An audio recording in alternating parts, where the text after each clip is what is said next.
Hello there, my name is Wafflestheasianyenbear, and welcome back to Meet the Squad, the team building series where we head on over to randompokemon.com, generate one random Pokemon, not 6, so I'm going to go ahead and change that right there, and then we will click generate and pick a random Pokemon to build a team around, and then we use that team for the rest of the battles for this week. So, without further ado, let me go ahead and click the generate button, and we got Milotic, the beautiful little water snake snack. Anyways, we will go ahead and cut, and I will come back with the team in just a moment, and you can meet the squad. Okay guys, I am back with our team. We have Ariel, the flying water snake Milotic. We've got Freddy Krueger, the nightmare haunter dude. Crocodile. We've got Good Pup, the Arcanine, who is just that, a good pup. Coda Secrets, the Decidueye, which kind of looks like he's gonna come up to you in some alley somewhere and just go, hey kid, you wanna buy some drugs? But we also have HIM, the Scizor, who looks like a Powerpuff Girls villain, and Voyager, the Togekiss. So that is the team. If that's all you wanted to see was what team we're going to be using for the rest of the week, there you go, you met the squad. But if you guys are interested in my thought process, why I picked the Pokemon and the moves I did, as well as my general thoughts on this team and its weaknesses, please go ahead, stick around, we're going to jump right into that now. So, looking at Ariel, which by the way we named it that because I misspelled, I usually name my Milotics Ariel like the mermaid, but I misspelled it at first, so I was like, I'm just going to go with it. So now we've got a flying water snake, but Milotic, we got it from the random Pokemon generator, and my first thought was, hey, this is a great Pokemon, and I definitely can build a team around it, but it's not a win condition. I can run Coil, and that's kind of a gimmick, and maybe I could set up and sweep, but I didn't want to run that when physically defensive Milotic is just so good. It's just so good. But that left me with the conundrum of, hey, I need a win condition. I need something that can come in, kill a bunch of Pokemon, and win me the game. So I looked through the tier and I was like, hey, there's like Bulk Up Conkeldurr, there's Swords Dance Cobalion, there's all sorts of interesting Pokemon, but what if I just ran Moxie? And so I was like, okay, well, Heracross, Crocodile. Crocodile would give me an electric immunity, so maybe that would work a little bit better in tandem with Milotic. So what we did, we ran Choice Scarf, Moxie, Crocodile as our cleaner. And notice I said cleaner instead of sweeper, because the point of this team is going to be to get us into a situation where endgame, my enemy team is weakened enough to the point where Crocodile can OHKO everything, or all the threats are gone where Crocodile can take a hit and then 2-hit KO something and then proceed to OHKO the rest. So that's the plan, and that's why we built the team around that. So instead of talking about Milotic first, I'm going to talk a little bit more about Crocodile, and then we'll jump into Milotic and Arcanine because they work together in tandem. But with Crocodile, we've got Earthquake Knockoff, just because they're both good stab moves and both things that I would want to lock myself into depending on the enemy team and what's left, and depending on what's going on in the game. But those are just kind of necessary Pokemon moves to have. Pokemon moves, that seems kind of redundant because we're talking about Pokemon, but moves to have. Those are both very good things. Stone Edge. Stone Edge is there so that I can get rid of Choice Scarf, Togekiss, as well as Volcanion and Darmanitan, as well as offensive fire types in general, but mostly those three. Choice Scarf, Togekiss causes my team a little bit of issues, especially if it predicts the Scizor switch in and goes for a fire move. So having Crocodile to come in on something that dies, Stone Edge, and kill it is fantastic. Also, having Crocodile who can come in on Volcanion and kill it is amazing, because Volcanion causes this team so many issues, and this is getting a little bit early into this, but this team does have some clear weaknesses to Volcanion.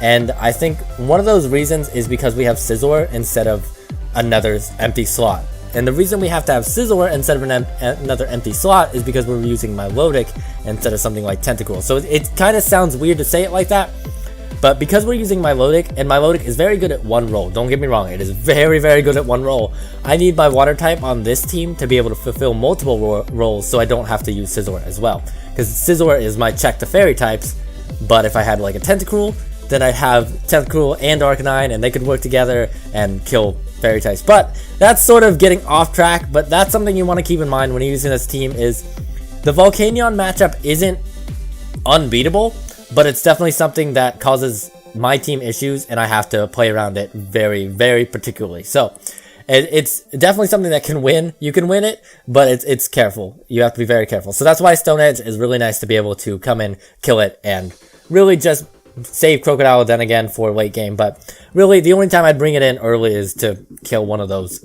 3 threats. But Superpower is on there just as a generally good move to have. I didn't really know what else I was going to put in for the 4th move, so I figured, hey, Superpower hits Hydreigon, hits some of the other Pokemon like Blissey if we happen to run into Blissey, so I'll have it just in case, but I find I'm not clicking it for a lot, but still having it there is really nice to just have it. But this whole team, as I said, is set up to be bulky, take hits, recover, and wall threats to the point where they are weakened a little bit from my Pokemon. So that's like, this is what we're going to talk about with Arcanine actually, is to be able to come in, take a hit, wall it, and force it out after that Pokemon has taken some damage. And that's where Snarl Arcanine comes in.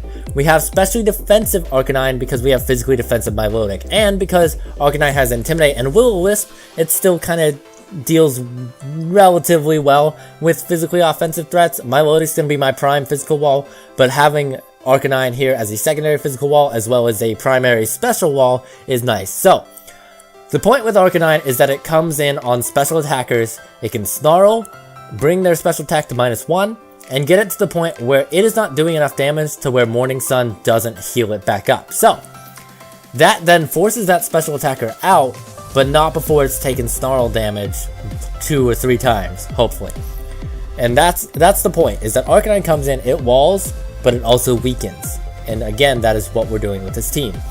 So again, I have Will-O-Wisp, Intimidate for the physical threats, Morning Sun to recover, Snarl to deal with special threats, and then Flamethrower is just nice for those 4 times a week Pokemon to have.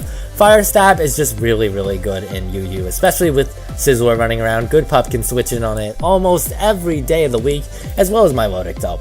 And speaking of Milotic, we have Scald, Haze, Ice Beam, Recover. Scald, Ice Beam are both good moves to have. Ice Beam hits the Gliscors, which is so nice, because Gliscor is another one of those Pokemon that it's not that they're really big issues to this team, it's just super annoying. Haze helps me deal with Pokemon on the physical side that want to try to set up and try to overcome the Milotic wall. Haze just stops that right in the tracks. And then Recover just gives me recovery so that I can stay nice and healthy. Then we have Code of Secrets of Decidueye, which, oh my god, I have never used the Decidueye, and that was such a mistake. The Decidueye is so good. Look at this special defense stat, dude. 100 base special defense with 78 HP?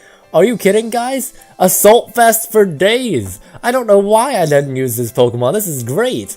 Spirit Shackle, Leaf Blade for stab, U-turn to be able to get some pivots if I predict correctly, which usually it can be pretty obvious what the Decidueye switching is, because usually there's at least 1 or 2. So if you can U-turn on that predicted switch, you get the momentum and can go into one of your other walls like Aerial and Milotic, and then force that Aerial or Good Pup. That's what I meant to say. Words are not really going so well for me today, but I have the bulk record, so you guys get to deal with my awkwardness for a little bit. But anyways, U-turn on predicted switch. Brave Bird is so I can officially counter well, not really counter Heracross, but definitely counter Chestnut. I can come in on almost any variant of Chestnut. It can't Leech Seed me.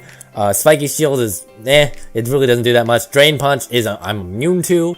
And if it has Wood Hammer, that's doing nothing to a Decidueye. It's doing nothing to Decidueye. So, Brave Bird, boom, it's dead. So that is why we have the Decidueye there, and Decidueye, because it has the Assault Vest, functions as a secondary special wall with Good Pup, but it's going to be mostly just a bulky attacker. And the reason we have U-turn as well is we need pivots really, really badly. This team struggles a lot with not being able to pivot around. So, speaking of other pivots, not really my best segue, but speaking of other pivots, we've got Choice Banded Scizor, and I struggled a lot with Scizor, trying to figure out how I wanted to run it, because I was going to originally run it as bulky defog, but that just didn't work because I didn't have enough, how do I say it, have enough presence, offensive presence on the field. My walls were great. Code of Secrets can really do some damage, that's great, but Good Pup and Aerial are walls, they aren't exactly offensive. So it definitely gave me the issue of, hey, if I misplay the Crocodile, or my opponent plays around it well enough, I don't really have another good way of dealing big chunks of damage. So, Choice Banded Scizor is what I ended up going with. Bullet Punch hits things so hard. Kills Togekiss, which gives me another answer to that one, as well as all the fairy types that give Crocodile some really big issues. Aerial Ace is just there to give me another thing for Moxie Heracross as well as for Chestnut. U-Turn is just nice, getting Choice Banded pivoting off if you can predict that well. And Knockoff is just good to have because outside of Freddy Krueger, which I don't want to be switching in a lot, I don't have any other dark moves. So Knockoff with Choice Band, so good. Then finally we have Voyager, our Togekiss, and we've got Choice Scarf, Air Slash, Dazzling Gleam, Flamethrower, Psyshock. Most of the time, 99.99999% of the time, I'm just going to come in and click Air Slash. Togekiss with the Choice Scarf outspeeds pretty much everything. Air Slash, it has a 60% chance to flinch. So it's a little bit more than a coin flip, but it's in our favor for the most part, which means for those Pokemon that happen to be big threats to our team, Air Slash, I can flinch them down. Which, yeah, it's cheap. I will admit that. It is extremely cheap. But unfortunately, because of the very, very clear weaknesses on our team, which I'm not saying the team is bad. I promise you guys, it's not bad. It's just okay. So, I do have to play around those really sketchy matchups, which Togekiss helps me do. And it helps me get out of situations where I may have misplayed something. Togekiss can come in and just hacks my way out, which is, again, it's very, very cheap, but it works. So we want to try to get wins, right? And Togekiss does that. But Togekiss can also outspeed almost every Pokemon that we run into. There's very few Pokemon in this tier besides like Raikou and things like that really cause us issues, and usually, unless it's Scarf Raikou, Togekiss probably still outspeeds. I'd have to double check, but I'm pretty sure with Timid Nature it would outspeed. And then Air Slash is able to just wear those things down, which again goes back to the main theme of this team, is to wear down the enemy team enough so that Crocodile can outspeed. Togekiss also gives me a very good answer to fighting type, which yes, I have Decidueye, but Voyager having a secondary answer is just really, really nice. Dazzling Gleam being able to outspeed Hydreigons, kill those things, or at least thread them out with the threat of Dazzling Gleam and then Air Slash stuff, which is great. Flamethrower deals with those 4 times weak to fire Pokemon like Ferrothorn, well not really Ferrothorn because that's on this tier, like Scizor and Escavalier and what's the one I'm thinking of? Fortress, yes, that one. Fortress. That was the Pokemon I was thinking of. But Flamethrower gives me another answer for those, because if Good Pup goes down, not Ferrothorn. Darn it, I'm mixing them up again. Fortress, there it is, Fortress. Fortress is just annoying. Like, if Good Pup is gone, Fortress is just really annoying, can switch in on me a lot, can probably explode on something that really I don't want it to explode on. So having a secondary measure of going for Flamethrower is nice. And then Psyshock is just good to have Psychic Stab. I don't use it a lot. Again, it's one of those things where, hey, I'm probably not going to use it, but it's good to have just in case. I kind of debated maybe giving it Defog instead since Scizor doesn't have it, but I find the Choice Scarf Air Slash is just much, much better. And really, this team does struggle a little bit with hazards since we have no way to remove them if they hazard stack. But if you play around it well enough, it's okay, I guess. You really you have to be very, very careful in those matchups where they start setting up hazards. And you'll notice I've said that a couple different times, and I'll probably add this in towards the end, a little bit of footage from a battle that kind of shows you how this team plays. Because you have to play it as carefully as you do, it makes it a war of attrition, where you might go 20 turns before a Pokemon on either team dies. And that's just how it might work. You have to go through and wear the enemy team down to get it to the point where Crocodile wins. Which means you have to stay healthy as well as deal small amounts of damage back. So again, this is not a team that's going to come in and just clean up immediately. It's not going to be like 5 turns, you're done. Like with Butterfree, if it got a free turn, boom, the game was over. This, it's very much, you have to play carefully, you have to consider your win conditions, and you have to be aware of how your opponent is playing and react accordingly. So, there's definitely one that is not one of my better teams, I will say, but it definitely works okay. And I think one of the things, if you wanted to use this team, I would probably suggest is actually getting rid of Milotic. And the reason I say that is because if you get rid of Milotic, the reason I say that is Milotic is outclassed in the water type, bulky water type role because of everything else that's in Yu-Yu. Tentacruel, Suicune. Suicune does the mono water type thing better. Alomomola has got the regenerator if you wanted to do that.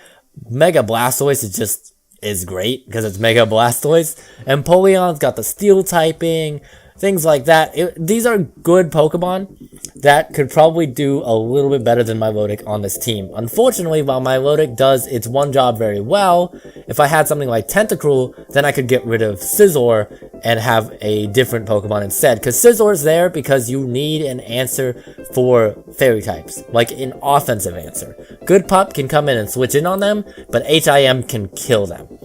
So if I had Tentacruel instead on Milotic, I'd also be able to have Dazzling Gleam on there and have another option for a Hydreigon switch in, as well as something that can come in on Volcanions, things like that. Really, I think one of the challenges with this is because we are using the random Pokemon generator, we do have to use Milotic, and that does restrict us a little bit in team building. But if you wanted to use this team, I would definitely suggest AV Tentacruel, and instead of Scizor, something else, maybe like an offensive fighting type, like a Keldor or a Raikou, something like that, which can give you a little bit more momentum, as well as also possibly just being a strong Pokemon. Even a Haxorus might work a little bit better, but really, that's up to you guys. Hopefully you guys did enjoy this team builder. Like I said, it's going to be the team we use for the rest of the week, and yes, I know it's late.